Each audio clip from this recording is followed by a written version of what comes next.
전북 전주의 한 미용실에서 끔찍한 살인 사건이 발생했었습니다.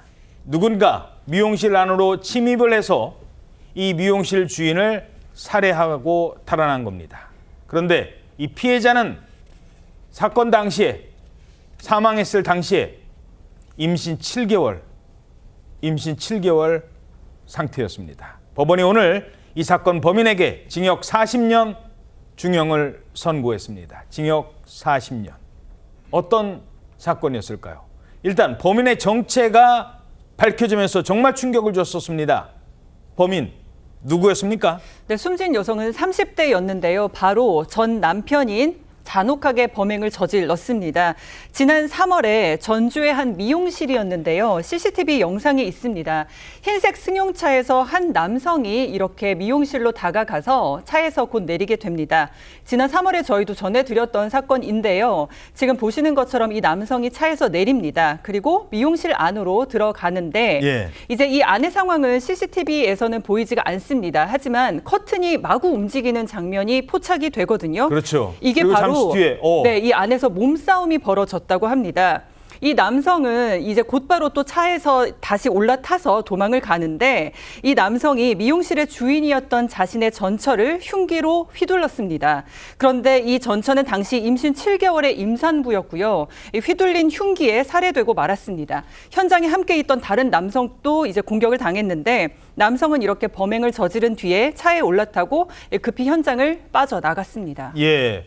자, 사건 당시 상황 아까 잠깐 보셨는데요. 웬 남성이 달아났다가 그 차를 추적하거든요. 그 안에 다른 남성이 있었습니다. 그 앞에서 전처를 정말 무자비하게 살인을 한 겁니다.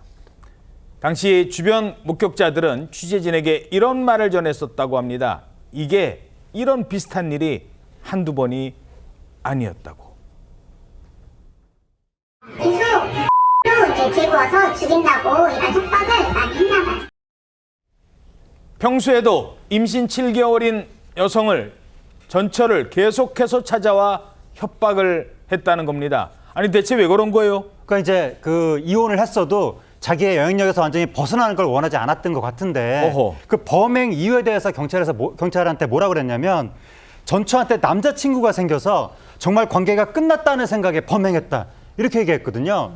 아까 그 남성을 남자친구라고 생각을 하고 같이 있으니까. 그 남자친구가 맞았는데 이 전처가 최근에 새로운 남자친구를 만나서 결혼을 앞두고 있었고 임신까지 했는데 그 상태가 매우 이제 전 남편 입장에서는 불만스러웠다는 겁니다.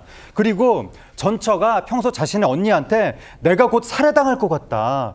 내가 죽으면 장례를 어떻게 치러달라 이런 말을 했을 정도로 계속 전처한테 집착하고 찾아가고 협박하고 이러면서 불안감을 조성했다는 거죠. 그러다가 마침내 살해까지 하게 된 거고 전처하고 함께 있었던 남자친구까지 다치게 했는데 그 이제 살해 범행을 할 당시에 몸싸움 끝에 흉기를 빼앗겼었는데도 불구하고 그러니까 전처 남자친구한테 흉기를 빼앗겼었는데 그래도 불구하고 다시 주워서 전처를 결국 살해하고 말았고 심지어 인화 물질까지 준비했었다고 합니다. 방화까지 저지르려고 했다는 겁니다. 그래서 남자친구가 잠시 자리를 피했다가 저렇게 달아나는 남성을 쫓아갔습니다만 결국 저 순간을 막지는 못했습니다. 그런데 이 사건 때문에 한 명이 아니라 두 명이 목숨을 잃었습니다.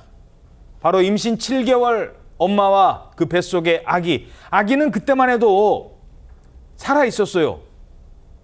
산모가 급히 병원에 옮겨졌습니다. 아기를 구할 수 없었다고요? 아기가 세상에 태어났지만 곧 숨을 거두고 말았습니다. 이 사건 당시에 피해자가 공격을 당한 직후에 119에 의해서 병원에 이송이 됐는데 응급 제왕절개 수술로 아기가 태어났습니다. 그렇지만 건강 상태가 좋지 않아서 치료를 받아오다가 결국 산소 부족으로 태어난 지 19일 만에 숨지고 말았습니다.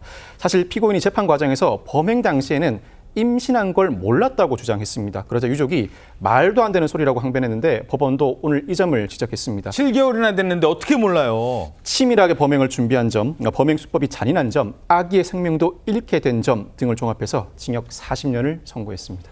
예.